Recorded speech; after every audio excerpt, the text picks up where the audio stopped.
Ayyatuhan nafsul mutmainnah, hai jiwa-jiwa yang tenang, irji'i ila rabbiki radiyatan mardiyah, cepat pulang, aku sudah ridha dengan amalmu, engkau pun akan ridha dengan pemberianku. Fadkhuli fi ibadi, masuk golongan hambaku. Ibad itu jama' dari kata abdun. Abdun itu adalah nama bagi hamba yang senantiasa memperbanyak ibadah. Ketika dia ibadah punya hasanat, maka dikonfirmasi saat pulangnya, ditampakkan hasanatnya, ditampakkan hasil pahalanya. Itu yang menjadikan, pernah dengar Sayyidah Asyah, Siti Asyah? Siapa beliau? Istrinya Fir'aun kan? Ya, kan ada kisah viral dalam Al-Quran. Ketika beliau akan dieksekusi oleh Fir'aun, la'natullahi alaihi, Fir'aun itu akan mengadab, akan menghukum istrinya sendiri, Sayyidah Asyah.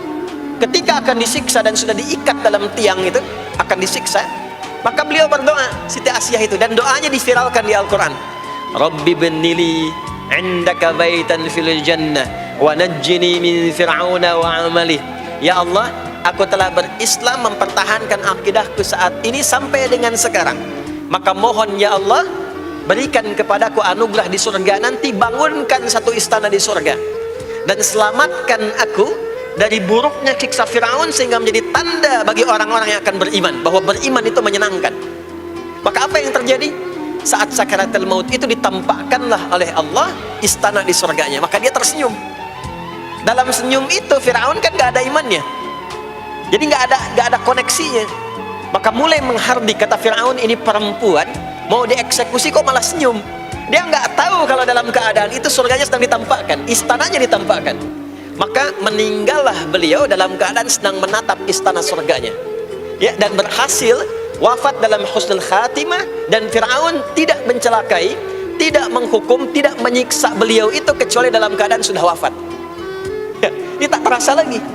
Itulah orang-orang yang saleh, orang-orang yang punya banyak hasanah, ditampakkan sakaratul mautnya, lalu dihisab, nanti baru dikonfirmasi. Maka sekarang diberitakan sebagai ilmal yaqin, saat sakaratul maut diperlihatkan sebagai ainal yaqin, saat masuk nanti ke surga dirasakan sebagai haqqul yaqin. Maka ada ilmal yaqin, ainal yaqin, haqqul yaqin. Itulah yang menjadikan kita sering berdoa supaya semua kegiatan dunianya menjadi hasanah, dan di akhirat dikonfirmasi lagi hasanahnya.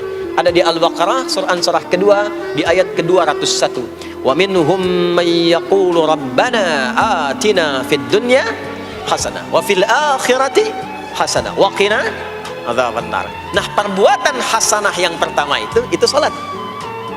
Jadi ketika kita salat